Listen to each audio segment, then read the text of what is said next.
If you're anything like me, you're always hunting for stories that make your skin crawl, in the best way. That's why I have to tell you about Grimly. Every week, they dig into the unholy, the unsolved, and the deeply unsettling. From chilling true crime to eerie tales that blur the line between fact and folklore. The production is hauntingly good, the storytelling, absolutely captivating. It's the kind of podcast that stays with you long after you finish listening. So if you're ready to explore the darker side of history and humanity, subscribe to Grimly wherever you get your podcasts. Just don't say I didn't warn you. Before we begin, we want to acknowledge that Down the Crooked Path is researched and recorded in Niagara Falls, Ontario, on the traditional territory of the Haudenosaunee, the Anishinaabe, and the Attawandaron, and the Mississauga of Credit First. This land has been home to Indigenous peoples for thousands of years, and we recognize their enduring connection. We are grateful to share these stories on their lands that carry their histories, and we encourage our listeners to reflect on the past, present, and future of the land they call home. Welcome, wanderers, to Journey Down the Crooked Path, a place where the stories are stranger, the shadows stretch longer, and the things that go bump in the night might just be listening.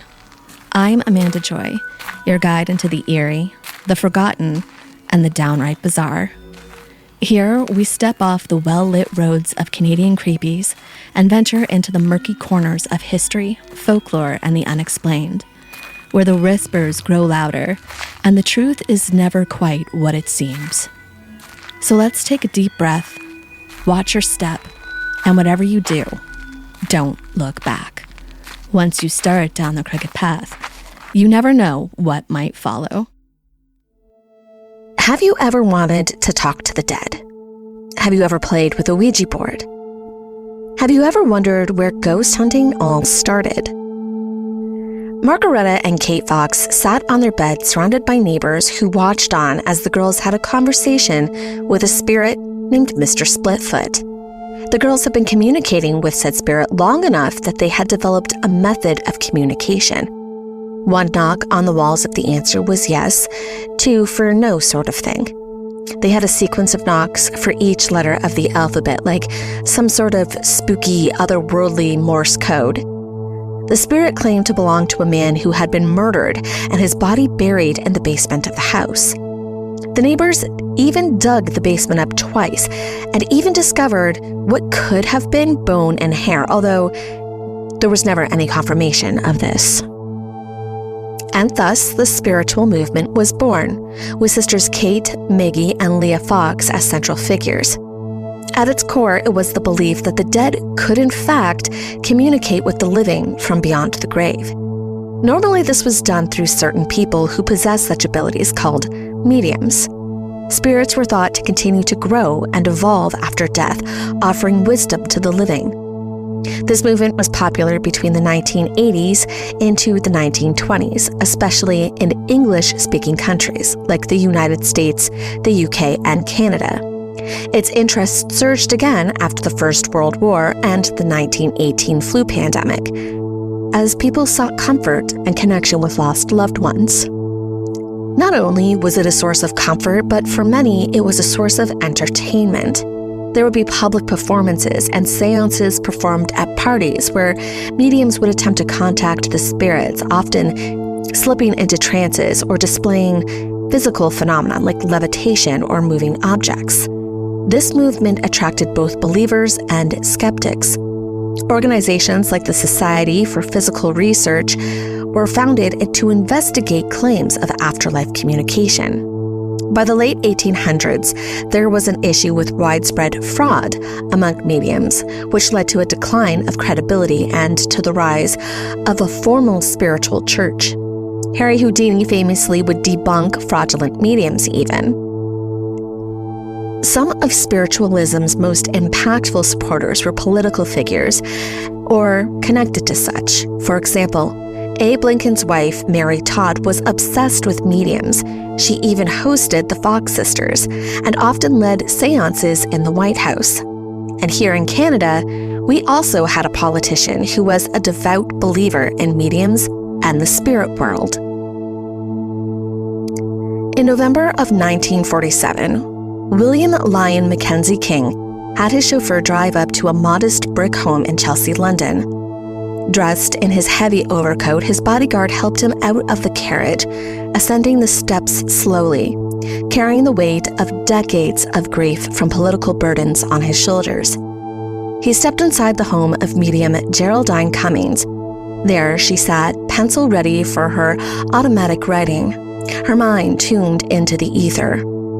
During this session, King believed that she was in communication with the spirit of Franklin D. Roosevelt, and he asked if he should retire from public life. The spirit answered back, "Don't retire. Stay on the job. Your country needs you." Later, Cummings claimed that Roosevelt changed his mind and sent a second message to King, this time urging him to step down. Born December 18, 1874, in what is now Kitchener, Ontario, William Lyon Mackenzie King was deeply influenced by his mother, Isabel Grace Mackenzie, who installed in him a sense of destiny and spiritual mission. His grandfather was the leader of the 1837 Upper Canada Rebellion. King himself would study at the University of Toronto, University of Chicago, and Harvard. His time at Hull House in Chicago exposed him to progressive social reform. King would become Canada's first Minister of Labour in 1909, resolving industrial disputes and editing the Labour Gazette. Later, he would become Canada's longest-serving Prime Minister, holding office for nearly 22 years. Overall, he served 3 non-consecutive terms, from 1921 to 1926, then 1926 to 1930, and then again in 1935 to 1948. He led the country through the Great Depression, World War II, and major social reforms.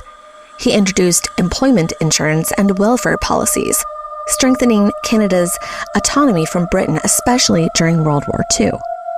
King was known for keeping a quiet personal life, and perhaps this is because his life was marred so heavily by tragedy and loss.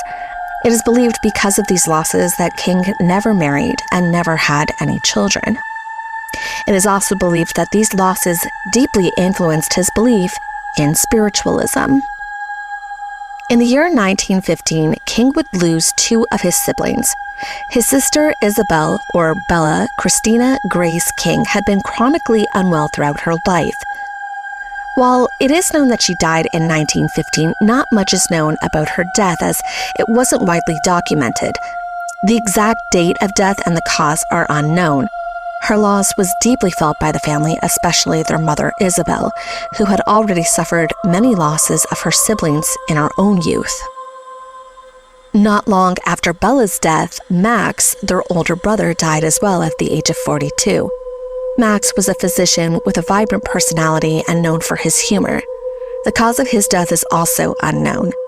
King, who is known for his prolific diary keeping, wrote of both siblings' death, although he wrote less of Bella's death than he did of Max's. A year later, in 1916, his father, John King, died. There are limited records that can confirm his cause of death, and it is recorded that at the time, John was struggling with many personal hardships, including financial problems and periods of declining health. The following year, on December 18th, his mother would also pass. Isabel's health had been deteriorating in the years leading up to her death, compounded by the loss of her daughter, son, and husband. For King, his mother had been an emotional anchor and a political advisor. He affectionately referred to her as "darling mother" in his diary. Having been extremely close to his mother and having already experienced a cascade of grief, his mother's death hit him particularly hard. He began consulting mediums and recording spirit communications in his diary, believing that she could continue to guide him from the beyond. Although these beliefs were not unusual for the time, King's intensity on the matter and his secrecy set him apart. He kept extensive diary entries about his journey with spiritual philosophies. Spanning over 30,000 remaining pages, his diaries are a treasure trove of spiritualist documentation. Recordings include spiritual messages that he claimed to have received during séances, dream interpretations as divine guidance, and conversations with famous and influential spirits, such as his mother, his brother Max, and even historical figures like Wilfrid Laurier. And there are documented signs and omens such as clock hands aligning or birds appearing at key moments. There are some who believe that King himself wrote in a trance-like state, believing that some words, some messages were inspired by otherworldly sources. These diary entries were deeply personal and never intended for public viewing. He documented sessions that he had attended with mediums from Canada, the US, and the UK, believing that these encounters brought him closer to deceased loved ones. Through his diaries, we know that the spirits he corresponded with most frequently were his mother, brother, his dogs, Pat, of which he had 3 and of which all were named Pat, and previous historical figures including Leonardo da Vinci. In 1968, King's literary executors burned many of his séance notebooks, dismissing them as meaningless gibberish. Most notably, this decision was made by Arthur B. Milcop. He was tasked with curating King's legacy almost 2 decades after his death and chose to burn or suppress material that he felt could have damaged King's public image. There are some select pages and correspondences with mediums that are still publicly accessible. Historians like Charlotte Gray and Jed Martin have reconstructed King's spiritualist beliefs using these surviving fragments, interviews, and archival traces. These records trace the arc of a man who governed through grief, who counseled the dead, and who believed that history could be created by spirit. Today, his journals are partly available through Library and Archives Canada. August of 1942, King arrived at Alma Brash's modest Toronto home during wartime, emotionally worn and politically burdened. The room was dimly lit, likely with candles or gaslight, and Brash entered a trance state shortly after the séance began.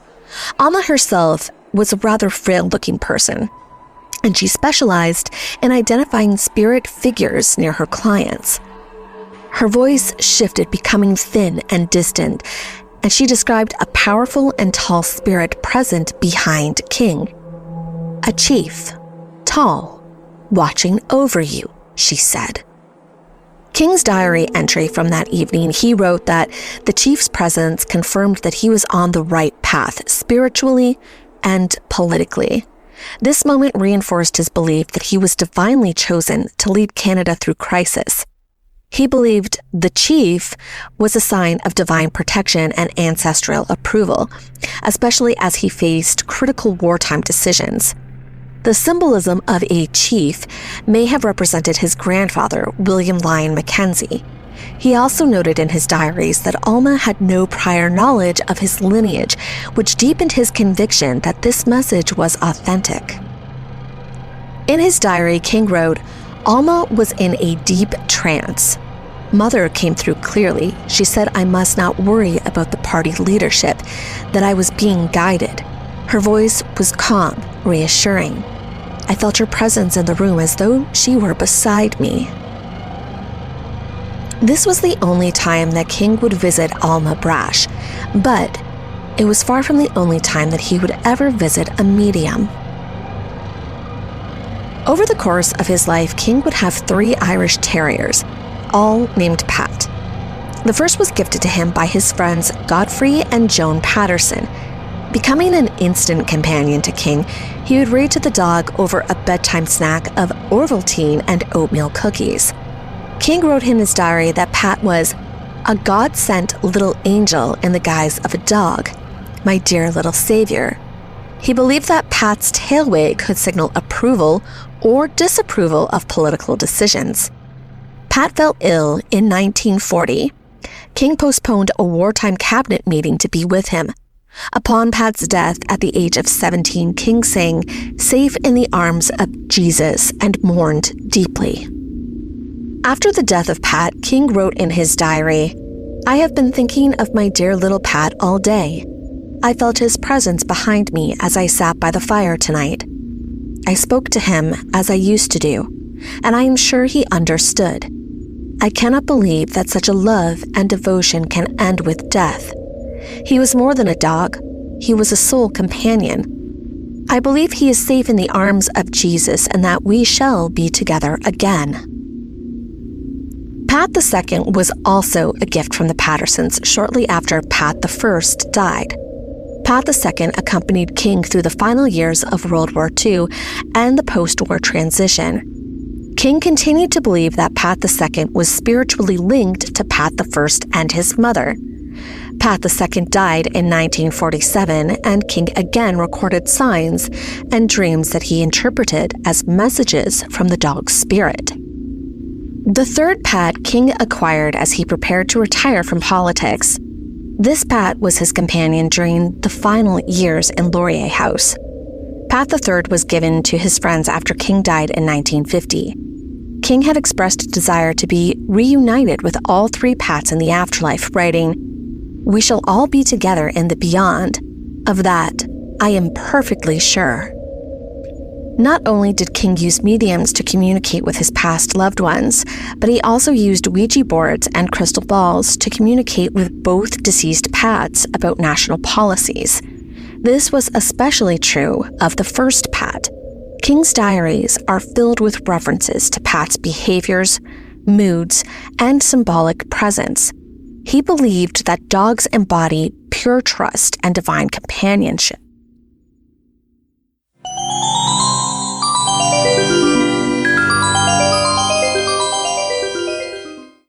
You. Still haunting the same old fast fashion? Time to dig up something better with Back from the Dead Goods, a Canadian small business where forgotten threads get a second life and sustainability meets spooky. This isn't just upcycled clothing, it's resurrected fashion with an eerie edge. Handpicked, reworked, and revived, every piece is as unique as a ghost story whispered at midnight. And because you're a part of the Canadian Creepies family, you get an exclusive deal. Use code Canadian Creepies at checkout for 10% off. Find them lurking on Instagram, Etsy, and Poshmark. Links are in the episode description. Give your wardrobe a second chance at life, if you dare. Looking for your next obsession? The Creators Collective Podcasts is your gateway to the dark, the chilling, and the downright fascinating. We're a community of independent podcasts with one goal: to share the best in true crime, paranormal tales, folklore, and unexplained mysteries.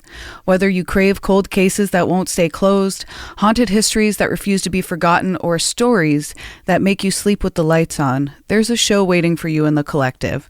And when you join us, you're not just listening to one podcast. You're stepping into a world of creators who love this stuff as much as you do. Check out the Creators Collective today. Follow the link in our show notes to discover your next favorite podcast. We'll be waiting for you.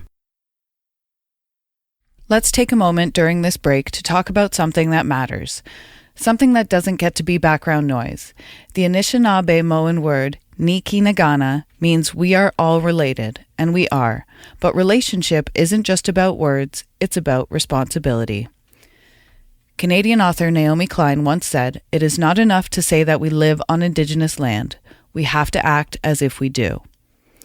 And one way to do that is by supporting Pay Your Rent, a grassroots mutual aid initiative that offers direct material support to Indigenous organizers across this land. It's not charity, it's rent. For those of us who aren't Indigenous to this place, it's a way to show up differently, to redistribute some of what's been taken. The Pay Your Rent Fund started as a one-time request for help in 2018 and grew into a nonprofit called Nikinagana. Your monthly or one-time donation can help provide food, hygiene supplies, housing support, and resources for Indigenous-led resistance and community care. So if you've ever said, "We're all related," ask yourself, are you being a good relative? Visit PayYourRent.ca and find out more about how you can be part of something better. Now, back to this case.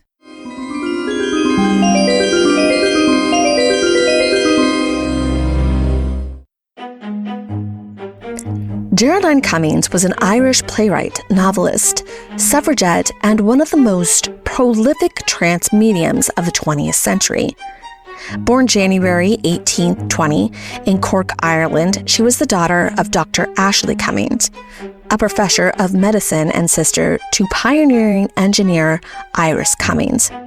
She originally trained as an athlete and played for the Irish women's international hockey team.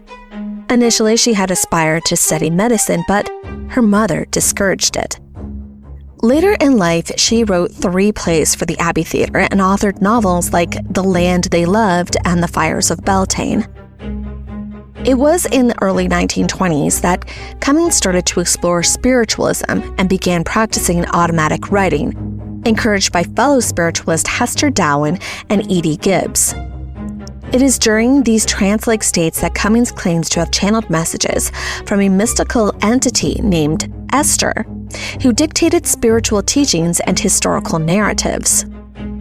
Cummings is one of the many figures that Mackenzie King visited for advice, especially during his final years of life. Their connection was brief but deeply significant, unfolding across 2 documented séances in London in 1947 and 1948, during which Cummings claimed to have channeled messages from King's deceased mother, brother Max, and even former Prime Minister Sir Wilfrid Laurier.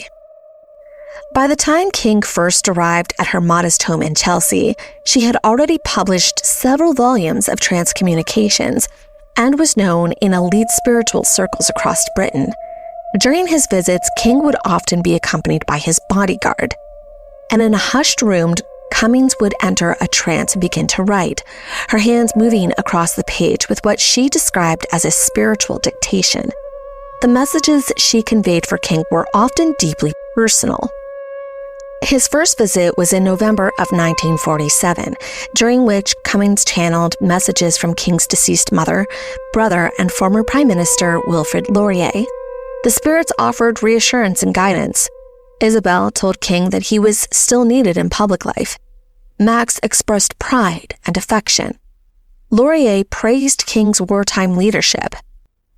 King recorded the experience in his journal with amazement, interpreting the messages as divine affirmation of his political path. During this meeting, she would also channel Roosevelt, who died in 1945, stating that he believed King's country still needed him. Of these meetings, King wrote, Miss Cummings went into a trance. The little doctor came through first, then Mother. She said I must not be anxious about the future, that I was being guided.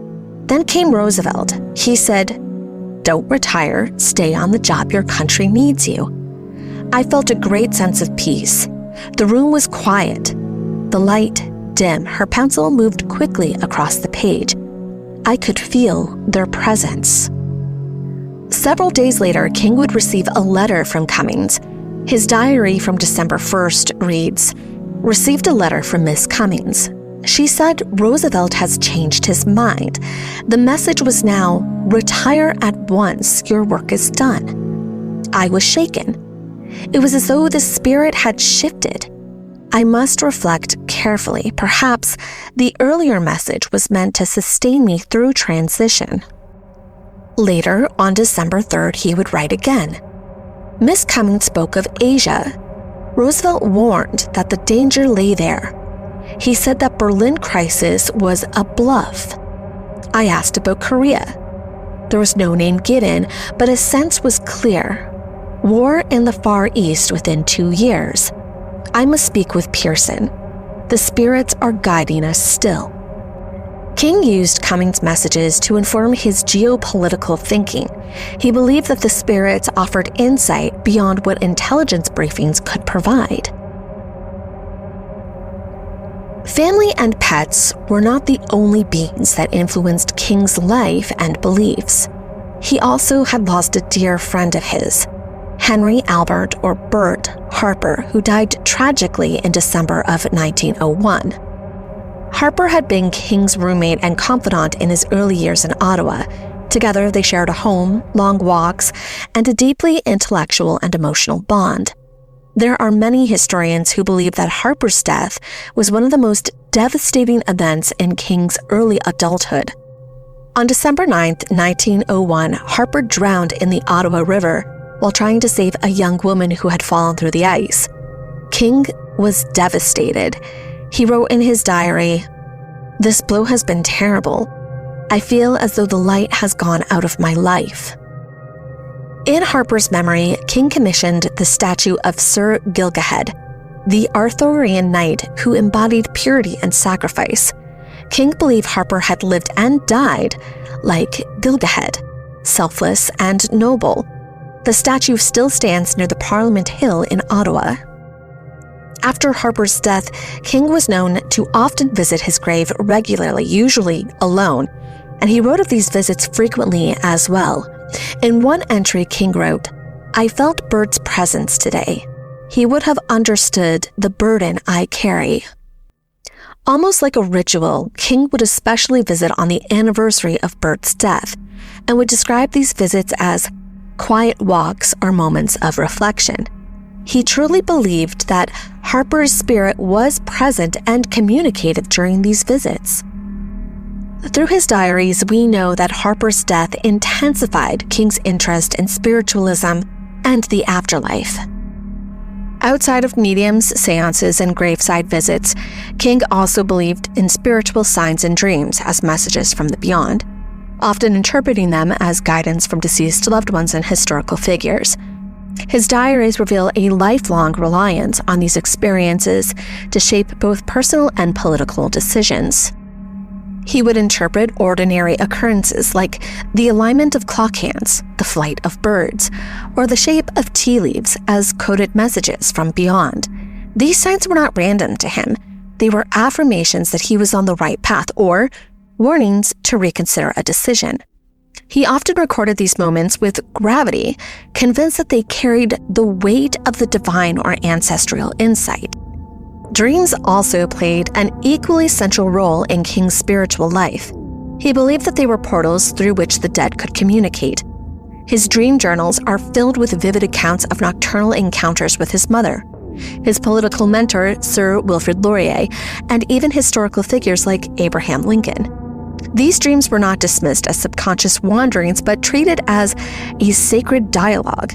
King would often wake from such visions with renewed convictions, interpreting them as spiritual endorsements of his leadership or moral compass. Within the corridors of power, William Mackenzie King's spiritualism was something of an open secret. His closest aides and civil servants, many of whom were fiercely loyal, chose not to challenge his beliefs, even when they found them baffling. Gordon Robertson and Jack Pickersgill, two of King's most trusted senior bureaucrats, later admitted that they had encountered records of his séances and spiritual communications. In 1968, long after King's death, they reviewed some of his séance notebooks scrawled in school exercise books and deemed them meaningless gibberish. They burned them alongside Arthur B. McKillop page by page in Pickersgill's fireplace. This act of destruction wasn't born out of malice, but out of a desire to protect King's legacy. Robertson and Pickersgill understood that public knowledge of the full extent of King's spiritualism might overshadow his political achievements. They were not alone in this instinct. Many in King's orbit saw his belief as a private quirk, something to be managed but not exposed. Staff who accompanied him on trips or worked closely with him often witnessed his rituals, his consultations with mediums, his interpretations of signs, and his dream journaling, and yet they rarely spoke of it publicly. And when they did, it was often with a tone of bemused discretion. Some of his staff, particularly those with religious or rationalist leanings, found his practices troubling. But King's authority and the respect he commanded as a statesman made it difficult to confront him. His spiritualism was deeply personal, wrapped in grief and a yearning for connection with lost loved ones. To challenge it would have been to challenge the emotional core of the man himself. In private, however, there were whispers. Some referred to him as Weird Willie, a nickname that captured both affection and unease. Others simply avoided the topic altogether, focusing instead on his formidable intellect and political instincts. For many, the best course was to let the prime minister commune with his spirits in peace, as long as the trains ran on time and the war efforts held firm. The most comprehensive efforts to interpret King's spiritualism came from scholars who approached his diaries as psychological and cultural texts. Alison Christine Bullock's thesis, A Very Doubled Life, is a standout example. Bullock situates King's spiritualism within the broader context of the late 19th and early 20th century religious movements, arguing that his beliefs were not fringe delusions but a part of a progressive religious landscape. She traced how King's early exposure to social Christianity and his studies at the University of Toronto laid the groundwork for his later spiritual practices. Bullock emphasized that King's turn to séances and dream interpretations was launched by personal loss, but also aligned with his desire to lead Canada with a moral clarity. Jed Martin, another key historian, has written extensively on King's séances, particularly those held in London in 1947 and 1948. Martin's work highlights the theatrically and emotional intensity of these sessions, noting how King sought contact with deceased family members and political mentors. Library and Archives Canada has played a crucial role in making King's diaries accessible. The digitized collection allows researchers to trace his spiritual evolution from handwritten entries to dictated reflections in the 1940s. These records reveal not just his belief, but his emotional rhythms, his grief, his longing, and his conviction that the dead were guiding him. The diaries were not fully indexed, and some transcripts are abridged, but they remain an indispensable resource for historians seeking to understand the private man behind the public office. King's spiritualism has long intrigued scholars of psychology and political behavior. While some early commenters dismissed his séances and dream interpretations as eccentric or delusional, more nuanced psychological readings emerged in the late 20th century. These interpretations suggest King's spiritual practices were not pathological, but rather functional. They acted as tools for emotional regulation and moral reassurance in a life marked by solitude and pressure. Importantly, most psychological interpretations avoid labeling King as mentally ill. Instead, they emphasize his ability to compartmentalize, maintaining a rational governance while privately engaging in mystical practices. His spiritualism is seen as a form of emotional self-care, a way to manage grief, loneliness, and the moral weight of decision-making during crises like World War II. Now, long after the séances have gone and the diary pages turn to ash, we are left with one question. Was it madness or mourning? King built a private empire of ghosts, an invisible cabinet of lost voices guiding the hand of power. And if history can't decide whether he was led by spirits or simply haunted by them, perhaps that uncertainty is the most honest legacy of all.